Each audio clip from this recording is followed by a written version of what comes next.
Hello students, we were discussing the chapter number 3, that is classification of elements and periodic table.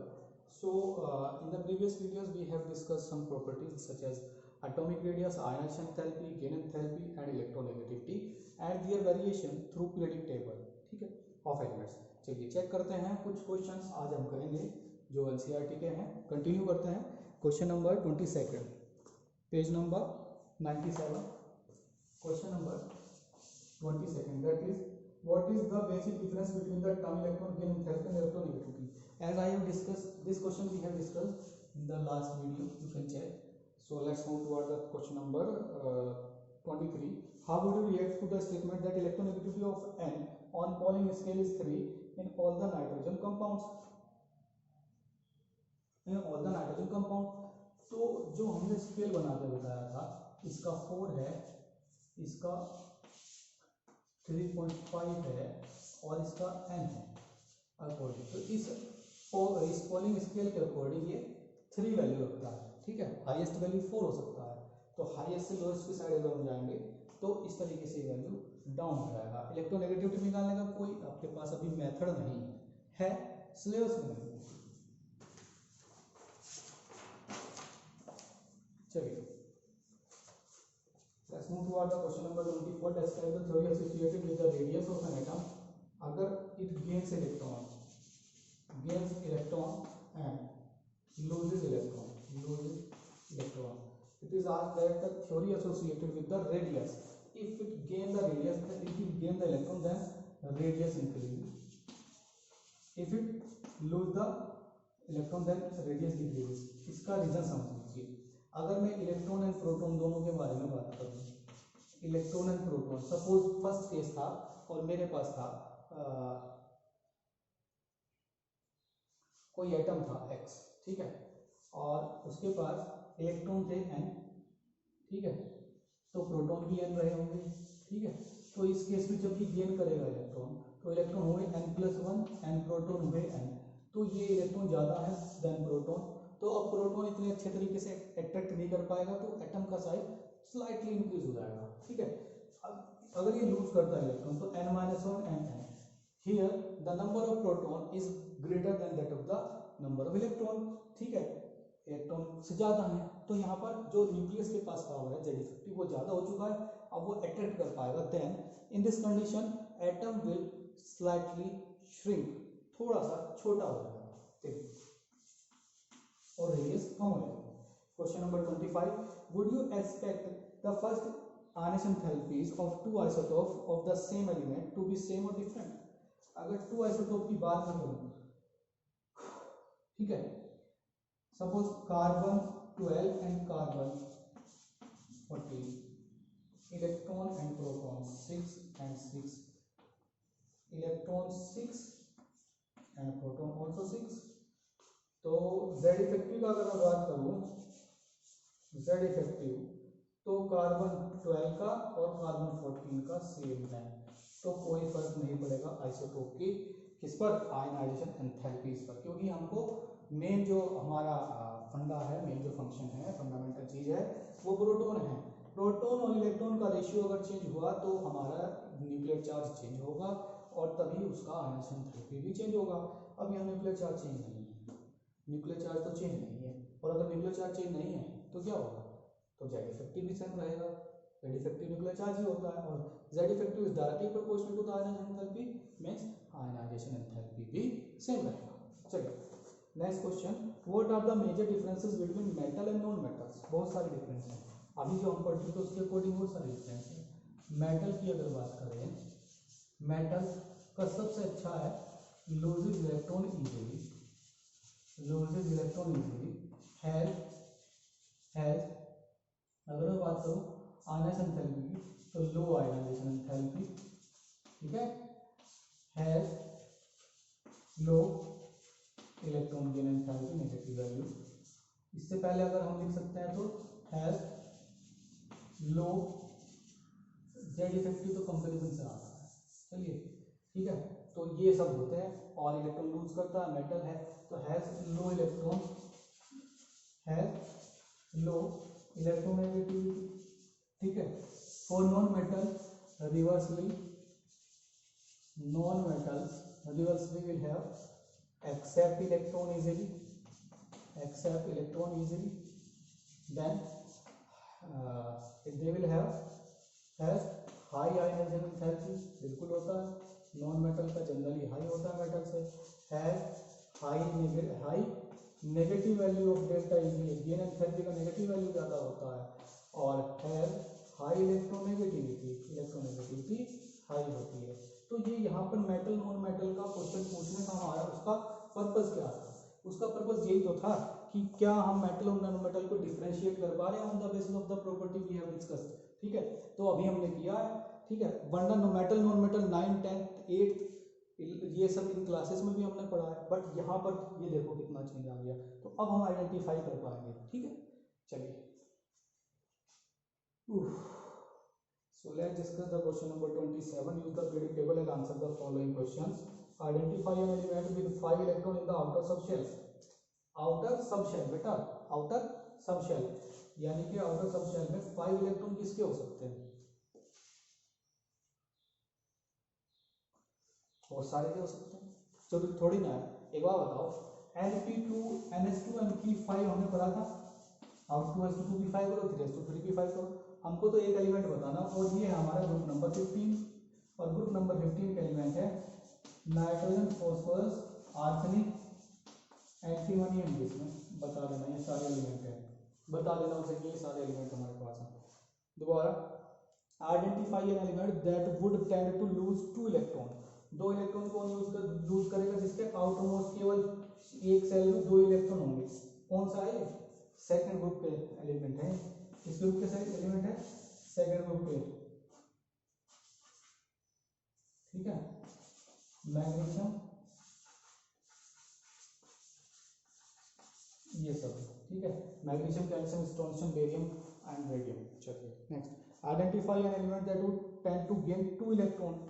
भैया 2 electron किसके पास होंगे? जिसके outermost में 6 electron हो। 6 electron होंगे NH2 NP।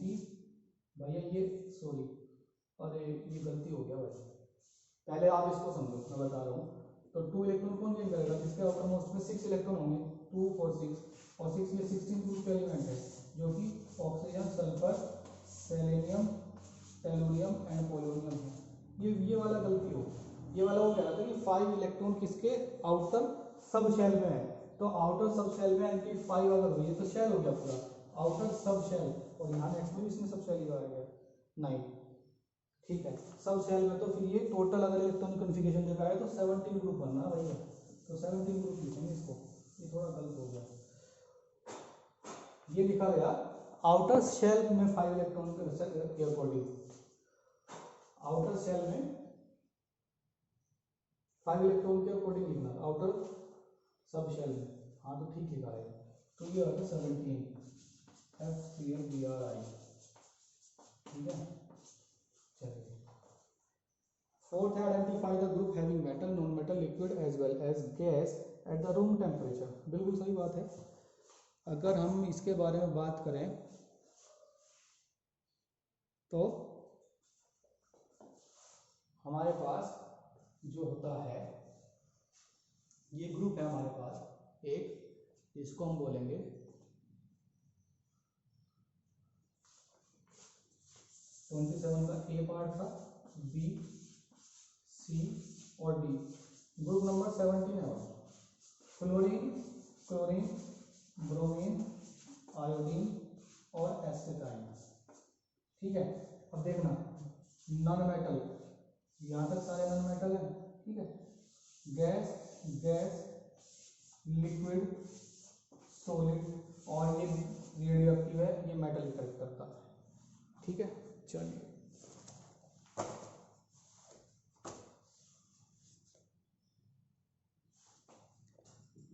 ठीक है, चलिए तो डिस्कस करते हैं question number 28।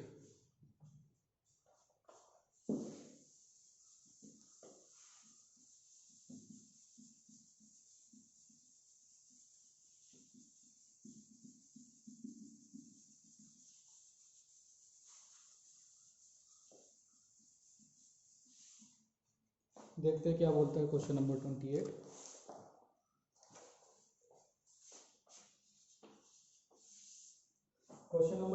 the increasing order of the reactivity among the first group element is this, whereas the among the 17 is this. Explain.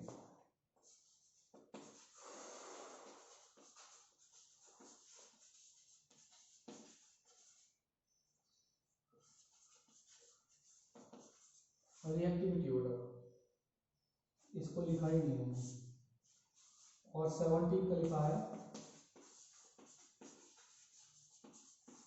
केवल इतना, ठीक है। रिएक्टिविटी ऑर्डर एक बात बताएंगे, रिएक्टिविटी ऑर्डर है फर्स्ट वाला, तो अगर मैं फर्स्ट ऑर्डर और सेकंड ऑर्डर का बात करूं तो फर्स्ट के बारे में बात है they are metals and related to the group number 1, first group से रिलेटेड है, तो the reactivity will depend upon the losing electron, एक इलेक्ट्रॉन लूज करने पर डिपेंड करता है। लूज कौन करेगा? जिसका जेड इफेक्टिव कम होगा। जेड इफेक्टिव कम होने का ऑर्डर है इनका, जेड इफेक्टिव कम होने का ऑर्डर है lithium, sodium, potassium, rubidium and caesium, ये जेड इफेक्टिव का ऑर्डर है। अब जेड इफेक्टिव जिसका ज़्यादा उसका इलेक्ट्रॉन ज़्यादा पैक्ड, और जिसका ज़्यादा इलेक्ट्रॉन पैक्ड वो लूज क्यों करेगा? वो लूज नहीं करेगा, और जो लूज नहीं करेगा वो रिएक्ट क्यों करेगा? तो रिएक्टिविटी इसका जस्ट उल्टा हो जाएगा। तो reactivity will follow the order like this, ठीक है, ये वाला ऑर्डर फॉलो करेगा। जस्ट इतना होने का काम था। बात करते हैं सेकंड नंबर की, जो सेकंड ऑर्डर हमारे पास है, लास्ट है, सेकंड वीडियो है, इसी में ही कर लेंगे, बस बाकी बना लेंगे परसों, आज और कल का बन जाएगा। चलिए, सेकंड जो ऑर्डर है हमारा, सेकंड ऑर्डर है हमारा नॉन मेटल, ठीक है, और नॉन मेटल कौन से ग्रुप का है? ग्रुप नंबर 17 का। इनका रिएक्टिविटी डिपेंड करता है गेनिंग इलेक्ट्रॉन पे, गेनिंग ऑफ इलेक्ट्रॉन, और इलेक्ट्रॉन गेन सबसे ज़्यादा कौन कर पाएगा? जेड इफेक्टिव जिसका ज़्यादा होगा। Z effective will be directly proportional to the gain of electron, or we can say it is directly proportional to the reactivity. So the order of reactivity will be followed as this, ठीक है, इस तरीके से आपको करना होगा।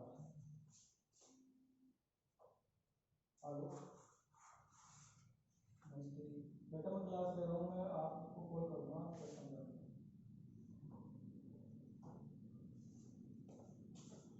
चलिए, तो डिस्कस करते हैं नेक्स्ट क्वेश्चन, बहुत ही बढ़िया। What are the general electronic configuration, general outer electronic configuration of SPDF। चलिए, question number 29, for S block it is NS1 से लेकर 2 तक, इतने आउटर इलेक्ट्रॉन। P के लिए NS2 and P1 to 6, तो किसी के इलेक्ट्रॉन आते हैं maximum.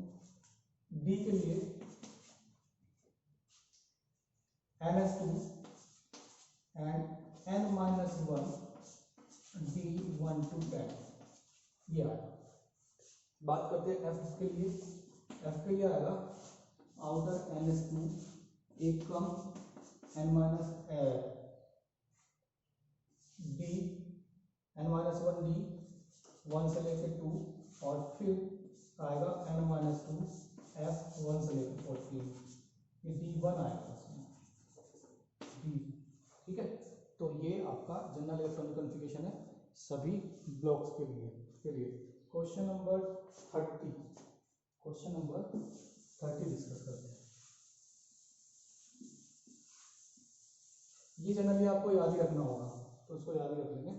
Question number 30, assign the position of elements having outer electronic configuration this in the periodic table. तो 30 का पार्ट फर्स्ट NS2 NP4, तो NS2 NP4 total outer electron कितने? 6, तो ये 16 ग्रुप का एलिमेंट है, पहली बार 16 ग्रुप का एलिमेंट है, और इसमें बोला है N3 है, तो 3s2 3p4। अगर मैं 3s2 3p4 करूं तो यहाँ पर हमें पता लगा N थर्ड है, तो थर्ड शेल है, ठीक है, थर्ड शेल है। और ये अगर जनरल इलेक्ट्रॉनिक कॉन्फ़िगरेशन के अकॉर्डिंग लास्ट 3s2 3p3 है, तो ये हुआ हमारा 6, तो ये 16 सल्फर एटम हुआ, सल्फर एटॉमिक नंबर 16। तो सल्फर अब यहाँ से आप डायरेक्ट भी निकाल सकते हो, but with the help of electronic configuration हमको बताना पड़ेगा। एक तो ये थर्ड ग्रुप थर्ड शेल का है, last electron P sub shell में एंटर कर रहा है, तो पी इसका सब शेल है, पी इसका सब शेल है, और पी इसका सब शेल है, और ये थर्ड शेल है, यानी कि थर्ड ही इसका पीरियड भी है, यही इसका पीरियड भी है, third period P sub shell, ठीक है, third period P sub shell and group number 16, ये हम आपको बता चुके हैं। तो ग्रुप नंबर 6 सबसे पहले देखो करना कैसे है। सबसे पहले एन निकला, NiR3 यानी कि पीरियड आ गया आपका, पीरियड या फिर इसको आप शेल बोल सकते हैं। पीरियड के बाद आप यहाँ पे निकाले इसका ग्रुप, ग्रुप कौन सा आएगा, टोटल 6 इलेक्ट्रॉन है पी में, तो 6 इलेक्ट्रॉन किसके पी में होते हैं, 16th ग्रुप के पी में होते हैं, 16th ग्रुप, ठीक है। ये NS2 जनरली 16 ग्रुप के लिए होता है इलेक्ट्रॉन कन्फिगरेशन। ग्रुप आ गया, पीरियड आया, ग्रुप आया, अब वो तो आप बता ही दोगे, ब्लॉक तो आप बता ही दोगे, पी ब्लॉक का एलिमेंट है, तो पी ब्लॉक में जाएं और पी ब्लॉक के 16th ग्रुप, यानी कि 16th group total P block का 4th ग्रुप है, तो पी ब्लॉक के 4th ग्रुप का थर्ड एलिमेंट है, ठीक है, ये रहेगा। चलिए इसी तरीके से आप सारे कर लेंगे, जो नहीं होंगे पूछ लेंगे, 2 बाकी बचे वो आपके लिए छोड़ दिए। चलिए क्वेश्चन नंबर 31, और it is the last question of the day, थोड़ा लेंथी है इसलिए मैं इसको मिटा लेता हूँ, फिर इसको डिस्कस करते हैं।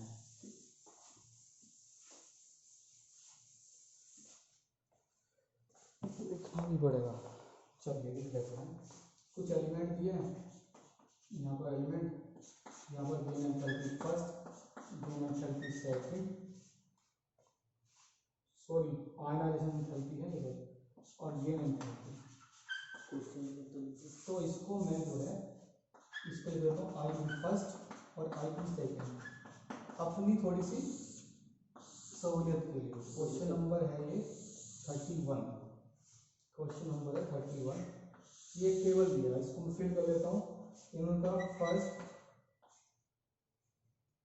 Second, third, fourth, fifth and sixth element. तो फर्स्ट का दिया मैंने 520, 419, 1008, 2372 और 738। ऐसा क्वेश्चन आपको कंपटीशन पेपर टेस्ट हर जगह मिलेगा, ये क्वेश्चन बहुत बढ़िया क्वेश्चन है। 3051, 3374, 1846, 5251 और 1451। चलिए -60, -48, -328, -295, 4840, -40। चलिए क्वेश्चन अब क्या है, क्वेश्चन पूछते हैं। The first and second ionization enthalpy in kilojoule per mole and the gain enthalpy electron gain enthalpy kilojoule per mole of a few element are given below like this. Which of the above element is likely to be a least reactive element? सबसे पहले least reactive element, हमको पता है ये noble gas होती है, और noble gas के लिए एक हमें बात पता होनी चाहिए, क्या, कि नोबल गैस का जो गेन एंथैल्पी है वो पॉजिटिव होता है, तो सबसे लीस्ट आपका 5वां एलिमेंट होगा, गेन एंथैल्पी 5, ये कट गया, ठीक है। चलिए लीस्ट रिएक्टिव, सबसे कम रिएक्टिव है, ठीक है, लीस्ट रिएक्टिव एलिमेंट। जी सर, जी सर, जी एक बच्चा है क्लास 9 सॉरी 8th की, ठीक है, उसका इंटरव्यू आज पॉसिबल है क्या? हाँ हो जाएगा, कुछ मैं आधे घंटे बाद दे पाऊंगा। आधे घंटे बाद, ओके, तो मैं आधे घंटे के बाद मैं आपके नंबर पे मैसेज कर देता हूँ, बच्चे का कॉन्टैक्ट नंबर, और उसको बोल देता हूँ कि हाँ आधे घंटे बाद दीजिए, प्रिपेयर हो जाए। ठीक है, चलिए नेक्स्ट है the most reactive element, second वाला, द मोस्ट रिएक्टिव एलिमेंट। सबसे ज्यादा रिएक्टिव एलिमेंट कौन होता है? या तो मेटल होंगे फर्स्ट ग्रुप या नॉन मेटल होंगे 17th ग्रुप के। अब इसने कहा मेटल सबसे एलिमेंट ना बोल के इसने बोल दिया मेटल। अब मेटल अगर बोला है तो यानी कि फर्स्ट ग्रुप का होगा, और फर्स्ट ग्रुप के मेटल का जो जनरल इलेक्ट्रॉनिक कन्फिगरेशन होता है वो NS1 होता है। इजीली लूज 1 इलेक्ट्रॉन, बहुत जल्दी लूज करता है, यानी कि आयनाइजेशन एंथैल्पी जो फर्स्ट है वो बहुत कम होगा, वेरी लो होना चाहिए। तो इस टेबल में सबसे कम छांट लो 419 आ रहा है, 419 सबसे कम। ठीक है, तो ये आपका सेकंड एलिमेंट हो गया, एलिमेंट नंबर सेकंड हो गया। चलिए थर्ड के बारे में बात करते हैं। थर्ड इसने क्या पूछा है? थर्ड इसने पूछा है मोस्ट रिएक्टिव नॉन मेटल। अब मोस्ट रिएक्टिव नॉन मेटल जो होगा, मोस्ट रिएक्टिव नॉन मेटल, अब मोस्ट रिएक्टिव नॉन मेटल का क्या होगा भैया? रिएक्टिविटी अभी हमने पढ़ी थी, तो मोस्ट रिएक्टिव नॉन मेटल बहुत इजीली एक्सेप्ट करेगा इलेक्ट्रॉन, यानी कि most reactive non metal will accept electron readily मतलब बहुत जल्दी से, यानी कि इसका जो डेल्टा EGH गेन एंथैल्पी जो होगा उसका नेगेटिव वैल्यू वेरी हाई होगा, सबसे ज्यादा होगा। तो नेगेटिव वैल्यू में सबसे ज्यादा यहाँ पर 328 ये मिला। ठीक है, तो ये आपका थर्ड एलिमेंट हो गया, ये आपका थर्ड एलिमेंट हो गया, सबसे ज्यादा इसी का था। ठीक है, चलिए बात करते हैं मोस्ट रिएक्टिव मेटल। अब थर्ड के बाद फोर्थ आता है लीस्ट रिएक्टिव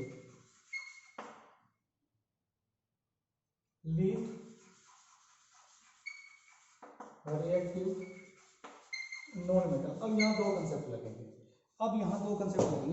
एक तो नॉन मेटल के लिए लगेगा। नॉन मेटल के लिए हमें पता होना चाहिए डेल्टा E1 हाई और इसका डेल्टा EGH ये अपने उसमें लो होगा, अपने ग्रुप में। ठीक है, देखो इलेक्ट्रॉन निकालना तो इजी वहां से है नहीं क्योंकि नॉन मेटल है, लेकिन लीस्ट रिएक्टिव है, सबसे कम रिएक्टिव है। EG थोड़ा लो हो जाएगा लेकिन E1 हाई ही रहेगा। E1 में हाई कौन बचा? E1 में हाई ये बचा और EG थोड़ा लो ही रहेगा, थोड़ा सा कम रहेगा। तो एक 3 गया, 5 गया, 4 इसको सेटिस्फाई कर रहा है। देखो इसका ये हाई है, बिल्कुल सही है, और ये बाकी सबसे लो है। तो नॉन मेटल का वैसे तो हाई होता है लेकिन अपने आप में कम होता है, तो नियरली नॉन मेटल ही है सबसे पहले वाला। तो ये फोर्थ एलिमेंट को सेटिस्फाई करता है, फोर्थ एलिमेंट आपका हो गया। चलिए नेक्स्ट देखते हैं फिफ्थ दिया है the metal which can form stable binary halide.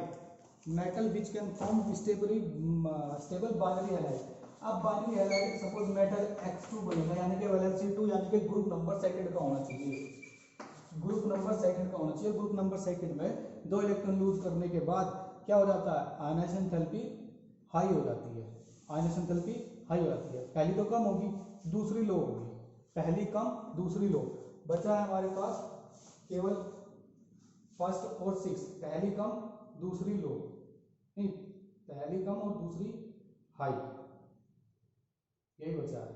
और इसका जो गेन एंथैल्पी वो तो कम होना ही है, गेन एंथैल्पी है वो तो कम होना ही है, गेन एंथैल्पी है वो तो कम होना ही। तो ये फर्स्ट आ गया हमारा, देखो पहला कम है, दूसरा हाई है, गेन एंथैल्पी कम है।